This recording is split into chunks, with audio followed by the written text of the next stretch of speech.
A holding não é o único caminho, mas é provavelmente o melhor caminho que nós teremos. Olá, você que acompanha o canal Ideal. Hoje aqui no nosso podcast especial em parceria com a Conceito Contabilidade, a gente vai falar de um tema muito importante que gera, é claro, também muitas dúvidas, que é a holding. Afinal, Fernando, o que é a holding? Essa palavra bonita e que tem uma importância muito grande também. Olá, você, seja bem-vindo. Tudo bem, Éder? Muito obrigado. Palavra bonita, sonora, né? Em inglês, fica até charmosa. Traz um impacto, que de né? fato é, né? De fato é bom, como dizem. De novo, as redes sociais vendem muito, né? Esse produto. Então é bem comum chegarem clientes, amigos querendo fazer e aí eles começam a pedir o que é. Quer dizer, tem uma informação muito superficial ainda. Claro, né? claro. Mas em palavras bem simples, né, Éder, sem entrar em muita teoria, que não é o interessante para o momento. A holding é uma empresa que ela é formada de forma estratégica, de forma diferente, e com atividades voltadas à gestão de patrimônio ou de participações societárias, né? Ela é diferente, e eu gosto muito de dar esse exemplo das outras empresas, porque na nossa área, se você quiser constituir qualquer atividade, existe meio que um roteiro que a gente vai seguir, né? Cláusulas necessárias, detalhes de órgãos que precisam ser atendidos e tal. Mas não existe uma questão estratégica, porque ela é direcionada a uma atividade mais normal do dia a dia, né? Já a holding não. A holding ela tem que ser pensada em vários aspectos. Tanto é que a holding nenhum profissional sério vai constituir sozinho. Você vai ter sempre pelo menos uma dupla de profissionais atuando, que é o profissional da contabilidade e do direito. Porque ela atua em todos esses cenários. Ela mexe com herança, ela mexe com a sucessão, ela mexe com a questão tributária. Então você planeja, você molda, é uma empresa de gestão de patrimônio, seja patrimônio ou bens, de fato, ou participações societárias, mas que ela é moldada para a realidade de cada pessoa, buscando várias questões em que ela pode ajudar. Tá? Então, por isso que ela é algo, inclusive, investimento mais expressivo, porque ela é muito personalizada para a necessidade de cada um. Justamente esse é o aspecto, gestão do patrimônio. A principal finalidade dela é isso. No final tá essa veia. Com certeza sempre é um dos aspectos mais importantes, tá? Mas dentro dessa lógica, ela acaba sendo conduzida para ganhos adicionais, tá? Por exemplo, a gente consegue buscar muita economia fiscal através da holding. Certo. Em vários momentos, de várias formas. Você consegue organizar e também buscar muita economia na sucessão de patrimônio dos patriarcas para os filhos, né? Você consegue organizar muito do patrimônio da família. Cada vez mais estão surgindo situações incomuns se comparadas a uma geração ou duas atrás. Então você consegue organizar também muito melhor, conforme a vontade dos pais. E você consegue organizar em vida, né, Éder? Sim. O que eu friso muito para os nossos clientes, e que eu acho que é o grande X da questão, é você tomar as rédeas do que é seu. Porque eu brinco que se você não fizer nada com o seu patrimônio, o Estado decide o que vai acontecer quando você faltar. O inventário nada mais é do que o mecanismo que o Estado criou para resolver a questão, porque você não resolveu em vida.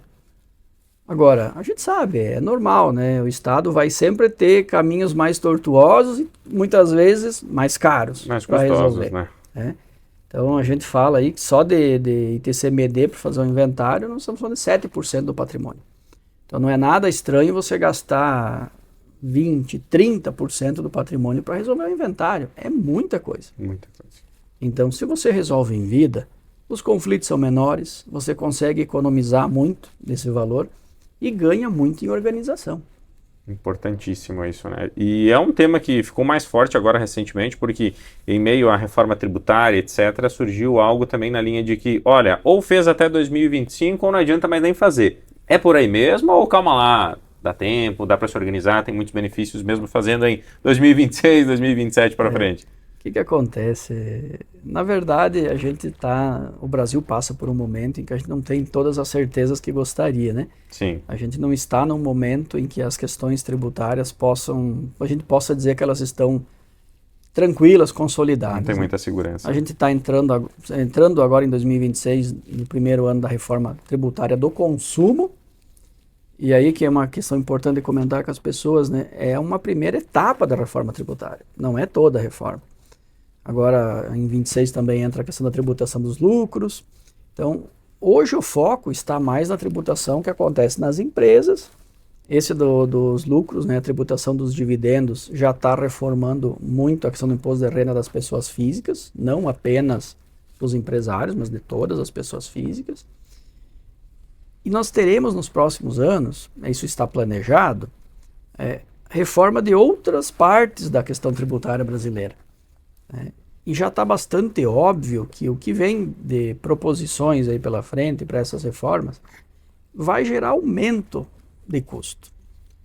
O nosso ministro da Fazenda mesmo já disse que ele acha perfeitamente natural que se trabalhe com alíquotas de 40%, 50% do patrimônio, né, para que a legislação garanta percentuais nesse nível que eu estou comentando para o Estado. Então você veja, considere mais outros custos, você vai com certeza pensar em 50%. Ah, mas Fernando, você acha que isso vai passar no Congresso? Talvez não passe. Até porque pular de 7 para 40 é muito. Mas, honestamente, se eles tentarem subir as alíquotas, provavelmente vão conseguir, talvez num patamar menor. Estão dando tiro lá em cima para colher alguma coisa intermediária. O que já se escuta informalmente nas propostas que virão é de pelo menos dobrar as alíquotas que nós temos hoje. Sim, e lembrando, né, o governo federal, a legislação federal, ele atua no sentido de balizar o teto, que hoje é 8%. Nosso estado, Santa Catarina, cobra 7%, em alguns casos 8%. A legislação federal vai balizar subindo ao teto, que se fala no dobro, então 16%. Depois os estados é que vão definir se querem subir ou não.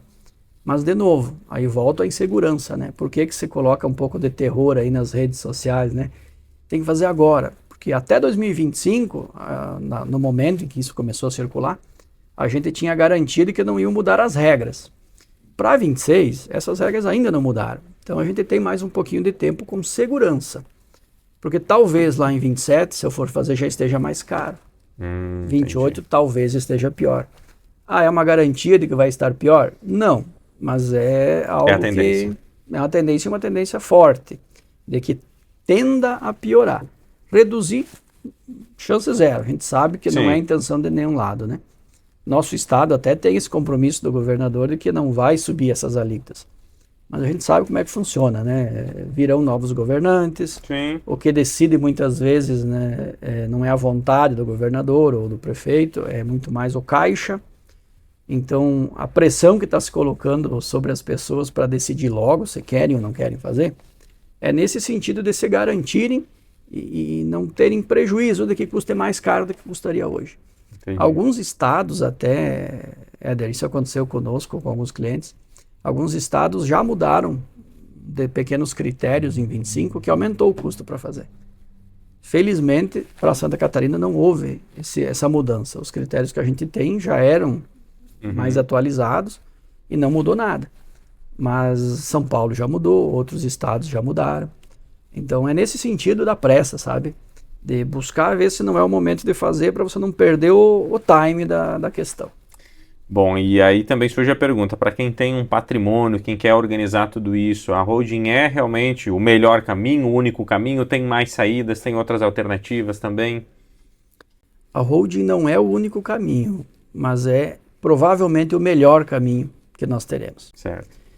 Mas você não tem uma receita de bolo, Éder. Você precisa entender a situação de cada um. A holding pode ser muito, muito econômica. A dinâmica precisa ser desenvolvida, né? Depois até a gente pode entrar nesse aspecto. Mas ela é individual, você precisa avaliar a realidade de cada um. Existem casos de que nem se sugeriria utilizar a holding como ferramenta para algumas economias. Por quê? Porque ela tem um custo para ser feito. Daqui a pouco o patrimônio é pequeno, tá? Daqui a pouco a questão de sucessão é muito simples, tem um filho só. Sim. Não há conflito, mesmo com 2, 3 filhos, às vezes não há conflito nenhum. Os filhos têm um acordo pleno sobre tudo, os pais não têm maiores medos.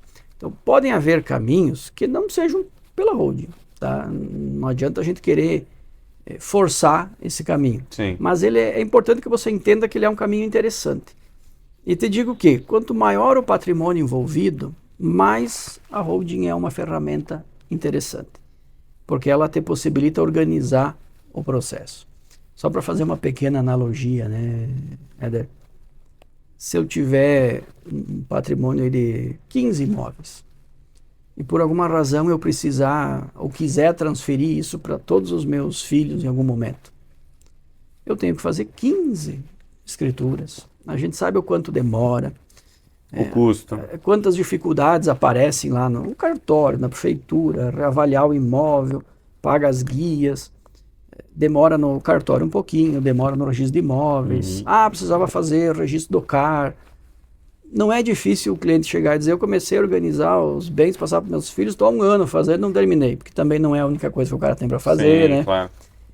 Então, você consegue, além de buscar outros benefícios, organizar, porque depois que eu tenho o meu patrimônio pejotizado, se eu quiser, só para fazer a comparação, se eu quiser passar todos esses bens para os meus filhos em vida, eu invisto salário mínimo, coisa de R$ 1.500, e eu vou ter uma demora.